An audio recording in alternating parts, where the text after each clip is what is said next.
Bonjour, je m'appelle Myriam. Je vais vous présenter mon génie amoureux à travers ce proverbe. Mieux vaut tard que jamais.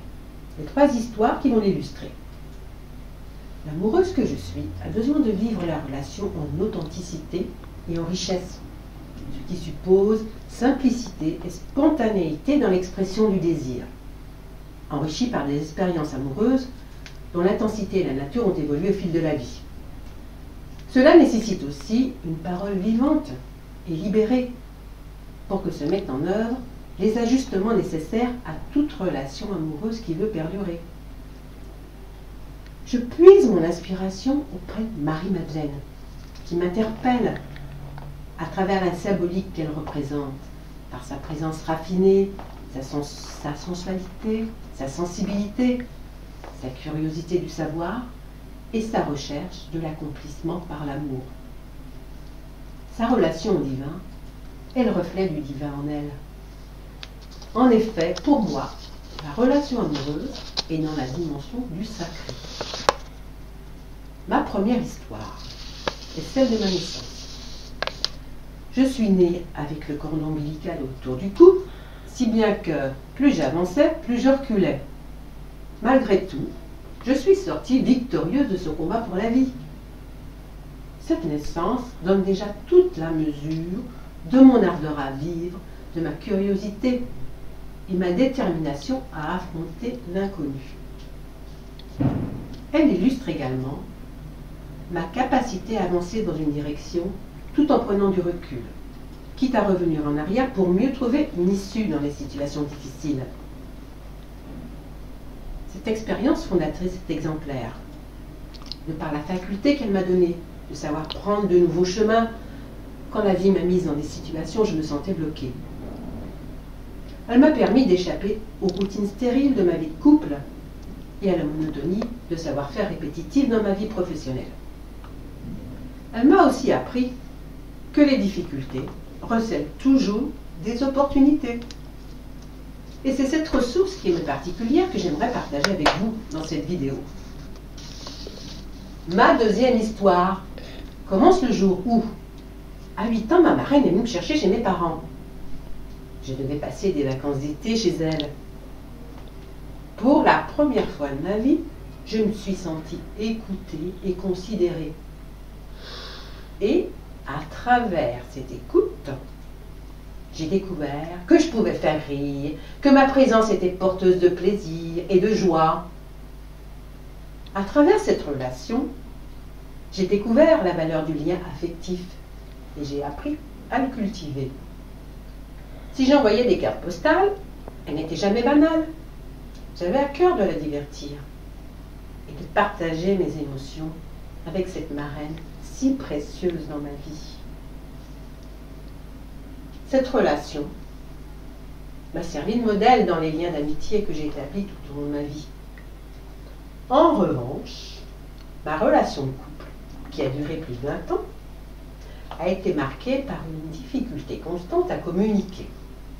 Si bien que j'ai trouvé mon épanouissement dans l'éducation de mes enfants, dans des amitiés et dans des activités de développement personnel menées en dehors de mon couple. Ma troisième histoire est une anecdote récente qui illustre symboliquement cette approche de la réalité qui est la mienne, avec cette faculté de voir un côté positif en toute chose. C'était à l'occasion du passage à la nouvelle année. J'ai participé avec des amis à une cérémonie des vœux où chacun était invité à exprimer ses souhaits pour l'année à venir. J'ai demandé à l'univers de pourvoir à la réorganisation de ma maison, afin qu'elle soit plus accueillante, plus ouverte, pour rompre avec mon ancienne façon de vivre avec mon défunt compagnon. Or, début janvier, une tempête de vent s'est abattue sur ma région, et plus particulièrement sur mon jardin. Et tout à coup, un lierre imposant qui formait une belle arche au-dessus de mon entrée, mais en faisant toutefois aussi beaucoup d'ombre, s'est fendu en deux dans un grand craquement. J'aurais pu être en colère et triste de voir ce bel arbre à moitié à terre. Ce ne fut pas le cas. J'ai jubilé.